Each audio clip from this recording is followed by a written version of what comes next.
খোলা চোখে যা দেখা যায় তা সবসময় সত্য নয়। প্রিয় দর্শক, আপনি কি ভাবছেন জাতীয় নির্বাচনে বিএনপি 212 আসন পেয়ে বাজিমাত করে ফেলেছে আর জামায়াত মাত্র 77 আসন নিয়ে কোনো ঠাসা? ভুল করছেন। খাতা কলম নিয়ে বসুন, কারণ পর্দার আড়ালের আসল খেলা শুরু হচ্ছে এখন। আসসালামু আলাইকুম ভিউয়ার্স, দেশ ও দেশের বাইরে থেকে আমার এই ভিডিও যারা প্লে করছেন তাদেরকে জানাই আন্তরিক শুভেচ্ছা অভিনন্দন।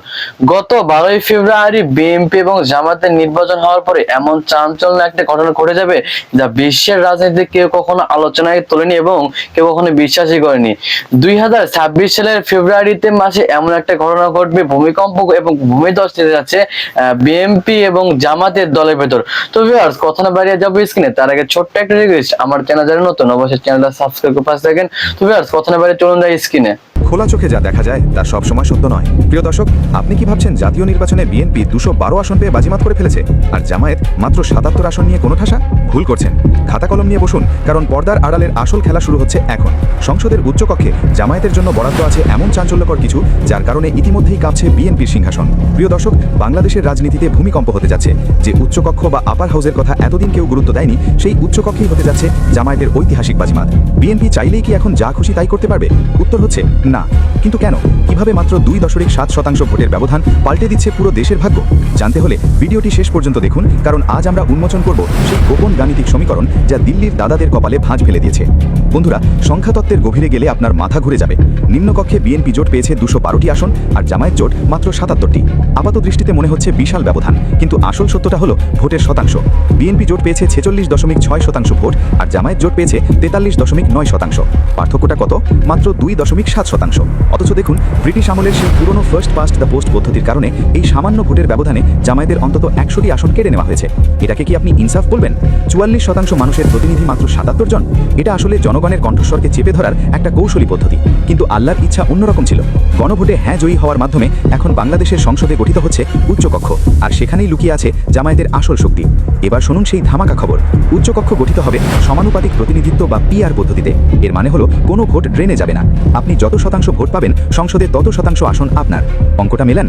উচ্চকক্ষের 100টি আসনের মধ্যে জামায়াত জোট তাদের 43.9% ভোটের অনুপাতে পাচ্ছে 44টি আসন, আর বিএনপি পাচ্ছে 47টি। নিম্নকক্ষে যেখানে 135টি আসনের ব্যবধান ছিল, সেই ব্যবধান কমে দাঁড়িয়েছে মাত্র 3-এ। এটাকে বলে মোরাল ভিক্টরি বা নৈতিক জয়। বিএনপি জোট এখন আয়নার সামনে দাঁড়িয়েছে, আর সেই আয়নায় তারা দেখছে জামায়াত তাদের সমান সমান শক্তি। জনসমর্থনের বিচারে জামায়াত এখন আর ছোট কোনো দল নয়, বরং বিএনপির সমান্তরাল এক মহীরুহ। পশ্চিমা শক্তি আর ভারত চেয়েছিল জামায়াতকে মাইনাস করতে, কিন্তু জনগণের রায়ে তারা এখন কিংমেকার। এখন প্রশ্ন হলো, বিএনপি কি চাইলেই কোনো বিতর্কিত আইন পাশ করতে পারবে? ভারতের প্রেসক্রিপশনে কোনো চুক্তি সই করতে পারবে? অসম্ভব, কারণ নিম্নকক্ষে তারা সংখ্যাগুরু হলেও উচ্চকক্ষে আর তাদের রাজত্ব নেই। উচ্চকক্ষে কোনো বিল পাশ করতে হলে লাগবে 51টি ভোট। বিএনপির আছে মাত্র 47টি, অর্থাৎ তারা এককভাবে কিছুই করতে পারবে না। অন্যদিকে জামায়াতের আছে 44টি আসন। এর সাথে যদি ছোট দলগুলোর 9 জন সদস্য হাত মেলায়, তবে সংখ্যাটা দাঁড়ায় 53। ফলে বিএনপি তখন কুপোকাত হয়ে যাবে। এর মানে কি বুঝলেন? বাংলাদেশের সংসদের সেই ইয়েস মিনিস্টার সংস্কৃতি এবার কবরে চলে যাচ্ছে। কোনো আইন পাশ করতে হলে বিএনপিকে বাধ্য হয়ে জামায়াতের সাথে আলোচনার টেবিলে বসতে হবে। জামায়াত যদি মনে করে কোনো আইন ইসলাম বিরোধী বা জনস্বার্থ বিরোধী, তবে তারা সরাসরি ভেটো দেবে। এখন আর গায়ের জোরে দেশ চলবে না, দেশ চলবে ইনসাফ আর যুক্তিতে। কিন্তু সবচেয়ে শকিং তথ্যটা এখনো বাকি। পর্দার আড়ালে কি ঘটছে জানেন? পশ্চিমা বিশ্ব আর দিল্লির গোয়েন্দারা এখন চিন্তায় ঘুমোতে পারছে না। কেন? কারণ তারা জানতো বিএনপিকে সামলানো সহজ, কিন্তু এই বিশাল জনসমর্থন পুষ্ট জামায়াতকে তারা কিভাবে আটকাবে। উচ্চকক্ষের এই সমীকরণ নিশ্চিত করেছে যে আগামী সরকার চাইলেই স্বৈরাচারী হতে পারবে না। কোনো সংবিধান সংশোধন করতে হলে জামায়াতের অনুমতি লাগবেই। যারা ভেবেছিলেন 5ই আগস্টের পর জামায়াত হারিয়ে যাবে, তাদের মুখে ছাই দিয়ে জামায়াত এখন রাষ্ট্র পরিচালনার চাবিকাঠি হাতে নিয়ে নিয়েছে। ক্ষমতার এই ভারসাম্য বা ব্যালেন্স অফ পাওয়ার আসলে বাংলাদেশের প্রতিটি মুসলমানের জয়। এখন থেকে ফিলিস্তিন, কাশ্মীর বা মুসলিম বিশ্বের যে কোনো ইস্যুতে বাংলাদেশের অবস্থান হবে আপোষহীন, কারণ সংসদে এখন বাঘের গর্জন শোনা যাবে। বন্ধুরা, এবার শুনুন সবচেয়ে বড় ভূ রাজনৈতিক ধাক্কার খবর। দিল্লির সাউথ ব্লকে এখন কেন জরুরি বৈঠক চলছে জানেন? কারণ তারা হিসেব করেছিল আওয়ামী লীগ না থাকলেও বিএনপিকে দিয়ে তাদের স্বার্থ হাসিল করে নেবে। কিন্তু উচ্চকক্ষ বা আপার হাউসের এই সমীকরণ দিল্লির সব মাস্টার প্ল্যান ডাস্টবিনে ফেলে দিয়েছে। এতদিন ভারতের সাথে যত গোলামি চুক্তি হয়েছে তা বাতিলের দাবি এখন উচ্চকক্ষে উঠবেই। বিএনপি চাইলেই কি এখন ট্রানজিট বা করিডর চিরস্থায়ী করতে পারবে? অসম্ভব। জামায়াতের 44 জন সদস্য যখন উচ্চকক্ষে দাঁড়িয়ে হুঙ্কার দেবে, তখন দিল্লির দাদাদের কপালে ঘাম ছুটবে। জামায়াত জোট পরিষ্কার জানিয়ে দিয়েছে বাংলাদেশের 1 ইঞ্চি মাটিও অন্য কোনো দেশের স্বার্থে ব্যবহার করতে দেওয়া হবে না। উচ্চকক্ষ এখন কেবল একটি সাংসদীয় কক্ষ নয়, এটি বাংলাদেশের সার্বভৌমত্বের এক অভেদ্য দুর্গ। যারা ভেবেছিলেন 5ই আগস্টের পর দিল্লির প্রভাব কমবে না, তারা ভুল ভেবেছিলেন। উচ্চকক্ষের এই ভারসাম্যই নিশ্চিত করছে যে বাংলাদেশের পররাষ্ট্র নীতি এখন ঢাকা থেকে পরিচালিত হবে, দিল্লি থেকে নয়। পশ্চিমা শক্তিগুলো আর বিশেষ করে ইসরায়েল বন্ধু লবিস্টরা চেয়েছিল বাংলাদেশে এমন এক সরকার আসুক যারা হবে ফুতুর। তারা চেয়েছিল ইসলামকে কেবল নামটা বাঁচতে রাখতে, কিন্তু উচ্চকক্ষে জামায়াত জোটের এই 44% জনসমর্থন তাদের রাতের ঘুম কেড়ে নিয়েছে। কারণ জামায়াত জোট মানেই হলো মজলুমের কণ্ঠস্বর। এখন উচ্চকক্ষে যখন কোনো বিল আসবে তখন জামায়াত সদস্যরা নিশ্চিত করবেন যে সেই বিল যেন ইসলামের মৌলিক চেতনার সাথে সাংঘর্ষিক না হয়।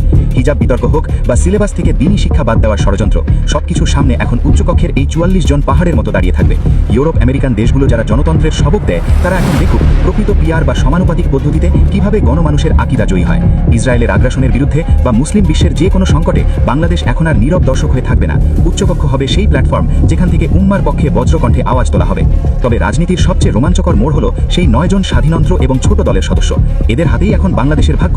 এরা কি জামায়াতের সাথে হাত মিলিয়ে দেশের স্বার্থ রক্ষা করবে, নাকি বিএপির সাথে মিশে একতরফা শাসনের সুযোগ করে দেবে? ইতিহাস সাক্ষী, অতীতে অনেক ছোট দল ক্ষমতার মোহে বিক্রি হয়ে গেছে, কিন্তু এবারের পরিস্থিতি ভিন্ন। জুলাই বিপ্লবের রক্ত এখনও শুকায়নি। যারা ছাত্র জনতার রক্তের সাথে বেইমানি করবে তাদের পরিণতি হবে ভয়াবহ। জামায়াত জোট এখন এই ছোট দলগুলোর সামনে নৈতিকতার এক বিশাল পাহাড়। বিএনপি যদি কোনো দেশবিরোধী চুক্তি করতে চায় তবে এই 9 জনকে নিজেদের দিকে টানতে চাইবে, কিন্তু জনতা সজাগ। আমরা জানি এই 9 জন যদি জামায়াতের 44 জনের সাথে যোগ দেয় তবেই দেশে সুশাসন কায়েম হবে। ক্ষমতার এই ব্যালেন্স অফ পাওয়ার আসলে ছোট দলগুলোকে এক বিশাল দায়িত্ব দিয়েছে। তারা কি মির্জাফর হবে নাকি দেশপ্রেমিক, সময় বলে দেবে। তবে জামায়াতের যে সাংগঠনিক শক্তি, তাতে এই ছোট দলগুলোকেও সঠিক পথে রাখার সামর্থ্য তাদের আছে। এবার শুনুন সেই চূড়ান্ত সত্য যা আপনাকে স্তম্ভিত করে দেবে।